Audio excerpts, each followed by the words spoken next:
Voilà, on va essayer d'étudier avec un émetteur d'ultrasons et un récepteur d'ultrasons le sonar. On va essayer de déterminer d'abord les caractéristiques d'un signal ultrasonore et ensuite on va essayer de l'utiliser comme sonar.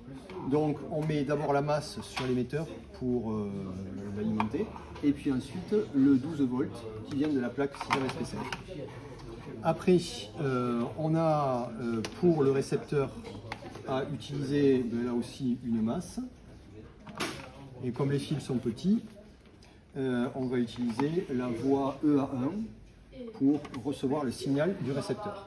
Le signal du récepteur sur EA1 et le signal de l'émetteur qui sort de la borne test sur EA0.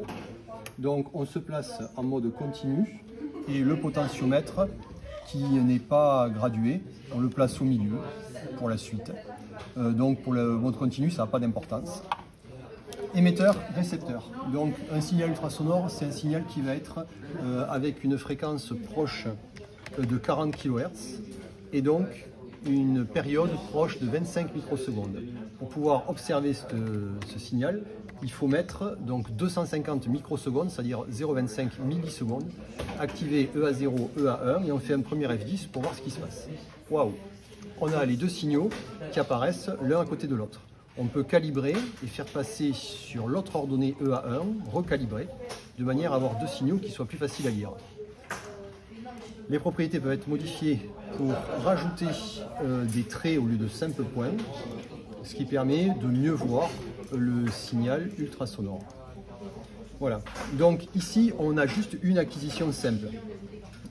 Si on veut mesurer la longueur d'onde, si on veut mesurer d'abord plutôt avec l'outil mesure automatique, on va pouvoir attraper par exemple EA0 et là on lit directement la fréquence du signal de 40 kHz, sa période proche de 25 microsecondes, juste avec l'outil mesure automatique.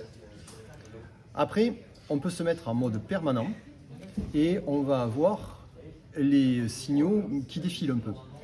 Donc l'acquisition est permanente et ces signaux, on va pouvoir les stabiliser en choisissant une source de déclenchement. Donc EA0 par exemple, on va mettre à 1 volt et ici EA0 à 1 volt, si on refait F10, on n'a plus besoin de l'outil mesure automatique. Si on refait F10, voilà, les signaux sont stabilisés. Donc maintenant sur la table, quand je déplace l'émetteur par rapport au récepteur, ici je recule le récepteur, on voit les signaux qui sont en phase, et puis de nouveau en phase ici, et puis de nouveau en phase là. Et si sur la table, on mesure le décalage entre une position en phase et la suivante, on a la longueur d'onde. Alors il ne faut pas mesurer une seule longueur d'onde, mais il faut le faire 10 fois, et on trouve une valeur de 0,85 cm pour la longueur d'onde. Donc là, on a le dispositif en mode continu, avec ici une acquisition permanente qui permet de déterminer la longueur d'onde, la période, la fréquence et donc la célérité par le calcul C égale lambda sur T par exemple.